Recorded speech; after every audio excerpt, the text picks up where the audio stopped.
어제 본문이었던 사사기 14장에서 자신의 결혼식에서 그 하객으로 왔던 이들과 다툼이 있었던 삼손은 아내를 남겨둔 채로 자신의 고향으로 돌아가게 되죠. 오늘 이야기는 어느 정도 시간이 지난 후인 것 같습니다.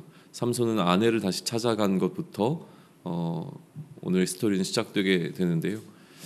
삼손이 두고 갔던 그의 아내를 다시 찾아왔지만 그의 장인이 이 삼손을 들어오지 못하게 막아섭니다. 2절에서 그 이유에 대해서 설명하게 되어지는데요. 장인은 삼손이 그 아내를 떠날 때 아내를 심히 미워하는 줄로 알고 그 아내를, 그러니까 자신의 딸을 삼손의 친구에게 준 것이죠. 그러니 지금 이 상황 속에서는 그 아내를 만날 수는 없고 오히려 그 아내의 동생이 더 아름다우니까 그 동생을 아내로 삼으라고 삼손을 권하는 장면입니다. 결혼을 통해서, 애초에 처음부터 이 결혼을 통해서 블레셋 사람들을 칠 명분을 찾고 있었던 삼손은요, 이 사건을 블레셋 사람들을 해할 어떤 좋은 기회로 삼게 되어집니다. 3절에 보면 이번은이라는 표현이 등장하는데 아마도 앞서서 어제 본문에서 30명의 블레셋 사람들을 죽이고 그들의 의복을 강탈한 일이 있었는데 그때는 뭔가 좀 명분이 좀 부족했습니다. 그렇기 때문에 그것에 대한 비난을 좀 받았었던 것 같고요. 그래서 이번에는 그 아내의 사건을 통해서 명분을 얻게 되어지고 삼손은 그것을 통해서 여우라고 되어 있는데 정확하게 여우과로 좀 이야기가 되어집니다. 아무튼 이제 여우를 통해서 추수할 때가 된 블레셋 사람들의 밭을 불태워 버리게 됩니다. 블레셋 사람들은 이 일에 대해서 책임을 삼손의 아내와 그 장인에게 물어서 그들을 불살라 죽여버리는 사건으로 이어지게 되고요. 삼손은 이제 이것을 통해서 블레셋 사람들을 해야 할 또 다른 명분을 얻게 되어집니다. 그래서 아내의 원수를 갚는다는 그 명목하에 블레셋 사람들을 쳐서 죽이게 되어지죠. 삼손의 이런 행동으로 블레셋이 이스라엘에게 보복을 할 것과 같은 분위기가 조성이 되게 되고요. 블레셋 사람들이 유다로 찾아와서 진을 치게 되어지죠.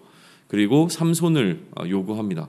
유다 사람들은 블레셋 사람들의 요구대로 삼손을 찾아가서 나름대로 삼손과 협상하고 죽이지 않겠다는 약속과 함께 삼손을 결박해서 이 블레셋 사람들에게 넘겨주고자 합니다.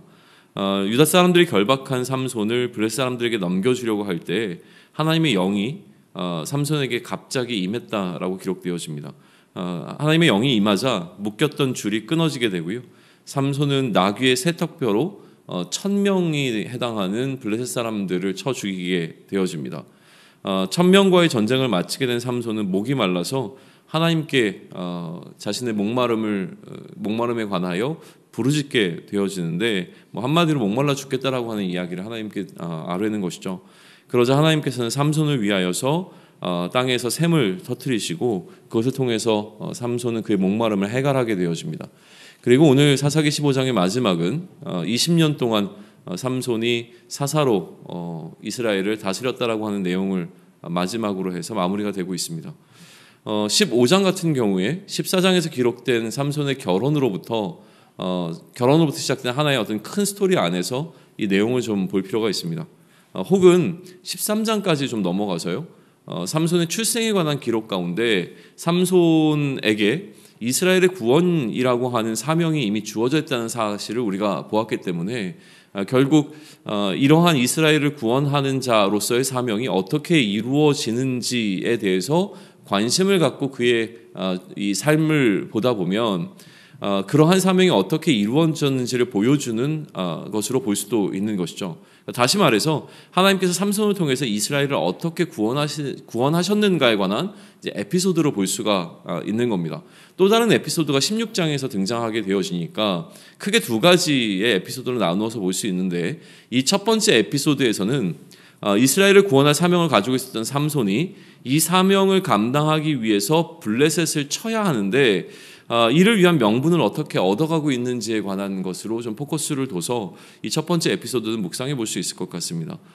삼손은 하나님의 뜻에 따라서 의도적으로 블레셋 여인을 아내로 삼게 되죠. 그리고 이 아내로 블레셋 여인을 아내로 삼고서 이 블레셋 사람들을 칠 명분을 찾고 있었던 이 삼손에게 그 결혼이라고 하는 사건 이후에 연쇄적인 일련의 사건들이 꼬리를 물면서 일어나게 되는 것을 우리는 보게 되는 것이죠. 우리에게도 분명한 삼손과 같은 사명이 있습니다. 우리를 통해서 열방을 구원하고자 하시는 하나님의 계획이 있는 것이고요. 이것은 그리스도께서 우리에게 주신 사명이기도 합니다. 그러니까 그리스도인의 사명은 다시 얘기하면 삼손과 동일하다고 볼 수 있습니다. 우리가 삼손과 동일하게 갖고 있는 그 사명의 공통 분모라고 하는 것은 바로 이제 구원이라고 하는 것으로 묶을 수 있는 것이죠. 구원을 해야 되는 이 사명은 분명하지만 그러나 이 사명이 어떻게 우리 앞에서 현실적으로 펼쳐지게 될지에 대해서는 우리는 예측할 수 없고 알지 못합니다. 그렇기 때문에 현재에 충실해야 하는 것이죠. 연쇄적으로 일어나는 일련의 사건들을 통해서 하나님의 일이 나의 삶을 통해서 어떻게 일어나게 될 것인가라고 하는 것을 삼손의 이 삶 가운데 있었던 에피소드를 통해서 우리는 간접적으로 경험하게 되었기 때문에 지금 오늘 우리 앞에 놓여있는 이 삶의 정황이 구원과 직접적인 연관이 없어 보인다고 하더라도 나에게 주어진 상황 속에서 최선을 다하는 것은 굉장히 중요하게 보여집니다. 그러니 오늘을 살아가는 우리의 삶이라고 하는 것은 이것이 우리에게 주어진 사명인 구원과 직접적으로 연결이 되어 있지 않다라고 하더라도 이것이 어떻게 보면 구원을 위해서 삼손이 그랬던 것과 마찬가지로 틈을 엿보고 있는 것과 같은 시기가 되어진다라고 하는 것입니다. 늘 긴장하고 있는 상태가 되어지고요. 늘 깨어있는 상태가 되어지는 것이죠. 그를 구원하기 위한 명분을 얻게 되어지는 때가 반드시 올 텐데 그 때를 기다리는 시점이 오늘이 된다는 생각을 하게 되는 겁니다. 오늘 또 주목하게 되는 부분은 무엇이냐면 이러한 구원을 위해서 그의 사명을 감당하고 있는 삼손을 지지해주고 계시는 하나님이라고 하는 부분입니다. 마지막에 그 목마름에 관한 에피소드가 하나 등장을 합니다. 그래서 하나님께서 그 목마름을 해결해 주기 위해서 삼손을 위하여 기꺼이 물을 내어주시는 하나님이라고 하는 에피소드가 마지막에 이제 더 추가되고 있는 것을 보게 되는 것이죠. 물론 삼손이 어떤 나름대로 그의 사명을 감당하면서 블레셋 사람들을 해하는 장면 속에서 갑자기 하나님의 영이 이 삼손에게 임했다라고 하는 기록들을 통해서 삼손의 이러한 행위들이 하나님의 지지를 받고 있다라고 하는 것은 충분히 설명이 되어지지만 이 모든 에피소드가 마칠 때에 이 모든 일을 감당하고 나서 그의 목마름을 호소하고 있는 삼손에게 하나님께서 물을 주시고 있는 장면은 어떤 의미에서 보게 되어지면 삼손을 향한 하나님의 뭐라고 할까요? 그가 행한 것에 대한 어떤 보상처럼 느껴지는 장면이 된다라고 하는 것이죠. 이 전체적인 에피소드를 마무리하면서 보상처럼 주어진 이 물이라고 하는 것은 하나님의 지지가 굉장히 중요함을 우리에게 보여주고 있습니다. 그러니까 오늘도 우리가 무언가를 행하고 내가 무언가를 행할 때 그것에 대해서 지지를 받는다라고 하는 것은 굉장히 중요합니다. 왜냐하면 내가 행하는 이 행위들이 의미가 있어지는 것은 누군가의 지지를 받을 때이기 때문에 그렇죠. 그러나 우리가 받는 이 지지가 사람들로부터 받는 것보다 훨씬 더 중요하게 여겨져야 될 것은 무엇이냐면 하나님의 지지를 받아야 한다라고 하는 사실입니다. 감사하게도 우리 안에 거하시는 성령은 오늘도 끊임없이 우리를 지지해주고 계시는 분이 분명합니다. 우리의 편에 서서 우리를 도우시고 있는 그러한 보혜사인 것이 너무나 분명하다라고 하는 것이죠. 그 성령님을 신뢰함으로 오늘의 우리가 최선을 다할 수 있기를 소망을 합니다. 오늘 우리에게 주어진 사명이 구원이라고 한다면 그 구원의 기회를 엿봤던 삼손과 마찬가지로 우리에게 주어지는 모든 상황 속에서 우리는 그 명분을 찾고 그 기회를 얻기 위해서 애써야 하는 것이 분명하기 때문입니다. 그래서 그 구원의 기회를 엿봄으로 말미암아 우리에게 주어진 이 구원이라고 하는 사명을 잘 감당할 수 있는 저와 여러분이 되기를 소망을 합니다.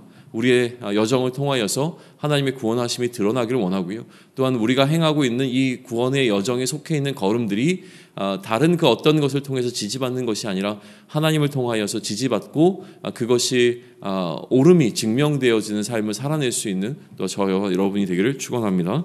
아멘.